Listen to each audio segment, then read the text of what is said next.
Ministry is built on the power and the might and the hand of God.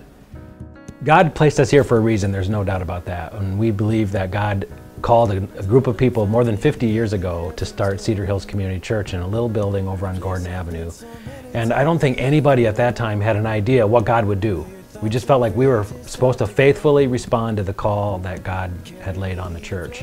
And there's been generations of leaders who have followed that call and been open. I mean, our basic posture is to say we're open to whatever God's going to do next. Many times the people who join this church have come from another congregation, but have found in this congregation the warmth, the hospitality that makes this a place that they want to be. They want to be known as a member of the Cedar Hills Community Church.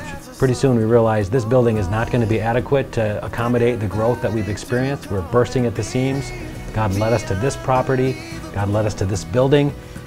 When we moved into the building, we were thinking, this place is huge. We're like, this is awesome. We feel so blessed to have so much space to do ministry. And even in just a few short years, the building has filled up. So we have programs and ministries that go on every day of the week.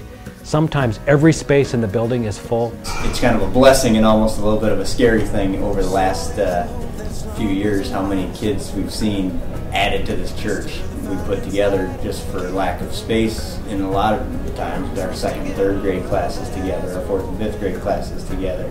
As those classes grow, if we had extra capacity, extra room, we'd love to be able to split those up so we could teach each grade level at their own level with separate teachers.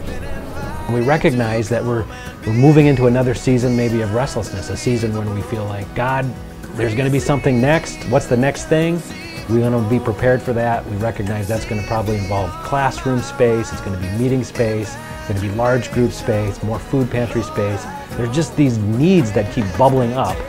And our basic posture has always been, okay, God, as you show us a need, we're going to follow your leading, and then we're going to trust you to raise up resources for that need. It's a time for us to evaluate what has happened, look at what God has done, and then to begin to dream, what is God going to do next?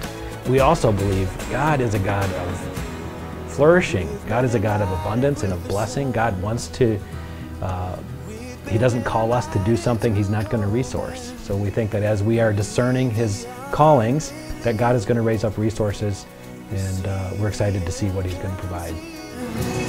Believe the unbelievable, receive the